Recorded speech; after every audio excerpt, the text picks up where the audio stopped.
В начале пресс-конференции председатель Абхазского народного движения Адгур Ардзанба сообщил о намерении создать консультативный совет на базе Общественной палаты Абхазии. Мы обратились в Общественную палату с тем, чтобы на базе Общественной палаты организовать некий постоянно действующий консультативный совет, мы его так назвали, для того, чтобы в рамках этого совета с привлечением не только оппозиционных партий и общественных организаций, но и общественных деятелей, и провластных, может быть, организаций, и власти, представителей власти самого президента, организовать такую некую площадку, где был бы постоянный диалог и обсуждались актуальные вопросы внешней и внутренней политики. По словам председателя республиканской общественной организации АРУА Тимура Гулия, консультативный совет предоставит возможность для диалога общественности и власти в обсуждении острых вопросов.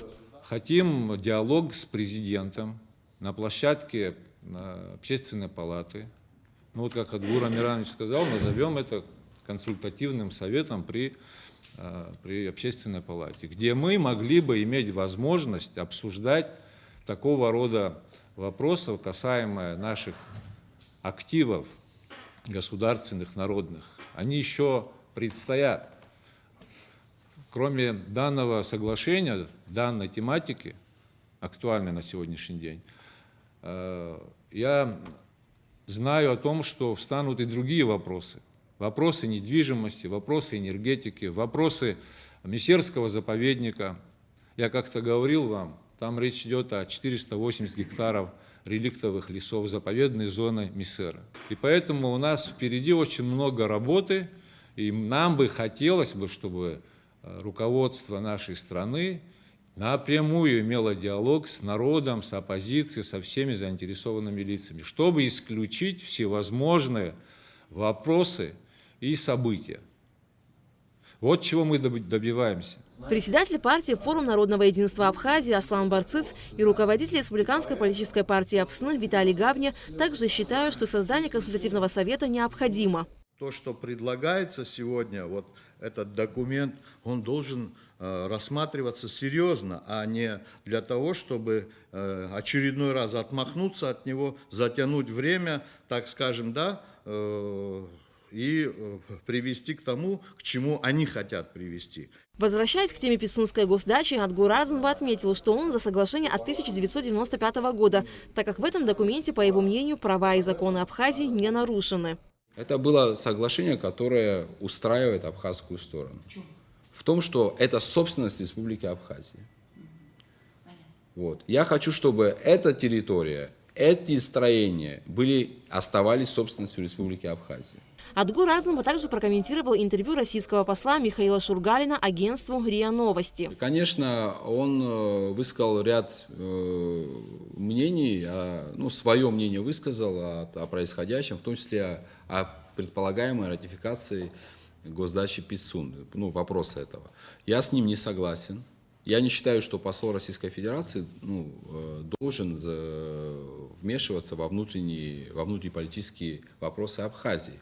В ходе встречи участники пресс-конференции прокомментировали и заявление политической партии Амцахара. Мы, как системная оппозиция, вели себя выдержанно, не переходили на брань, не переходили на оскорбления и вышли с предложением конструктивным.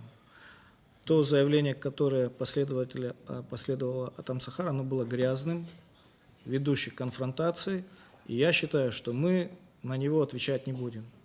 Пусть люди видят, за кем правда. Свое мнение по поводу создания консультативного совета на базе Общественной палаты Абхазии высказали общественный деятель Абисалом Кварчи и депутат Народного собрания Беслан Халваш. Пришли к выводу, что юристы, которым вы доверяете, и наши юристы, давай вместе сядут и выработают, где, что, мы друг друга не понимаем. Есть какое-то мнение. Я думаю, это конструктивный подход, да. Сейчас неожиданно для нас, да, сейчас вроде бы там договорились, они должны, общественники, тут проявляют инициативу общественники, от оппозиции мы никого не видели. Вроде бы что-то сейчас они, я считаю, это, знаете, это форма ультиматума. Так нельзя разговаривать в решении любых вопросов. Отозвать, сделать. Этот документ прошел определенную процедуру. Его согласовал кабинет министров, потом уполномоченный подписал, значит, комитет единогласно, кстати, парламентский принял, да, к ратификации. Мы можем сегодня вопрос ставить: ратифицировать, не ратифицировать. Это же не детские игры какие-то, отозвать. Ну, так не делать. Есть какие-то нормы, есть какие-то правила, которые мы должны соблюдать. Что мы должны демонстрировать все-таки, что мы государство созревшее, знает, что делать, а не так, как я захотел, ты захотел. Но это не государственный подход. Поэтому, во-первых, так вопрос ставить нельзя, чуть-чуть некорректно. И я думаю, сегодня было время, когда можно было это все, да, обсудить, и консультативный совет создать, что-то сделать. Но сегодня именно вопрос, касающийся передачи государственной дачи, сегодня как бы уже вот это запоздалое решение. Оно, когда можно и нужно было вот этот вопрос инициировать, я причину не знаю, но со стороны оппозиции как бы какая-то была непонятная позиция, непонятное отношение. Сегодня вот другое. Да, я согласен, должны создать комиссию, должны сделать, по другим будущим вопросам. А по этому вопросу, я думаю, тут одно решение. Или ратифицируется, или не ратифицируется. Уже отзывать или есть процедура. Понимаете, опять-таки мы должны знать, что есть процедура, когда, скажем, парламент может ратифицировать с какими-то оговорками.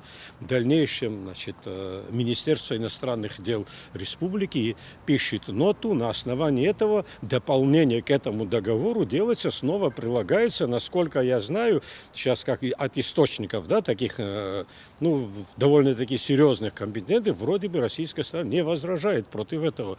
Тут идет какие-то еще работы, там премьер-министр доложил, что занимаются какие-то, вносятся как бы изменения, какие-то решения, как бы соответствующие структуры работают над этим документом. А вот сегодня ставить ультимативный вопрос отозвать, это сам вопрос некорректный. Того, что я считаю, что он написан в ультимативной форме, я считаю, что это недопустимо. И еще раз повторяю, что президент действует в рамках тех полномочий, которые ему определены Конституцией Республики Абхазия.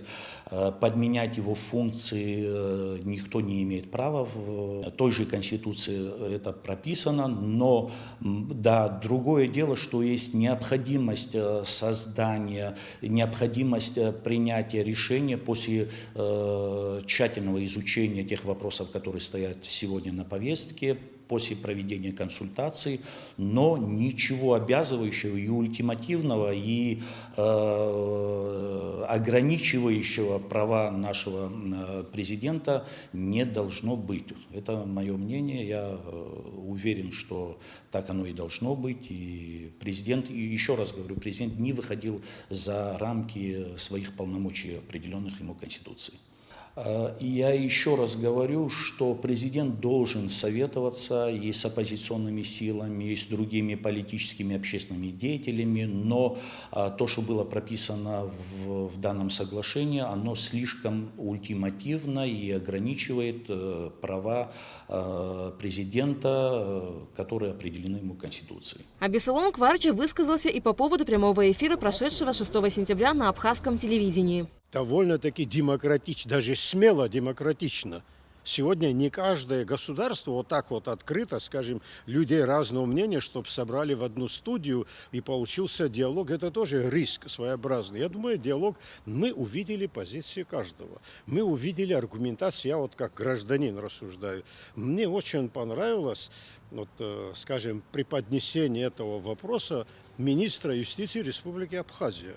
Кажется, это очень компетентный, грамотный, выдержанный, вот именно выдержанный в духе наших традиций, спокойно, без эмоций. По-моему, он на все аргументы ответил квалифицированно. Мне, как не юристу, мне было все понятно. У меня там вопросов никаких нет.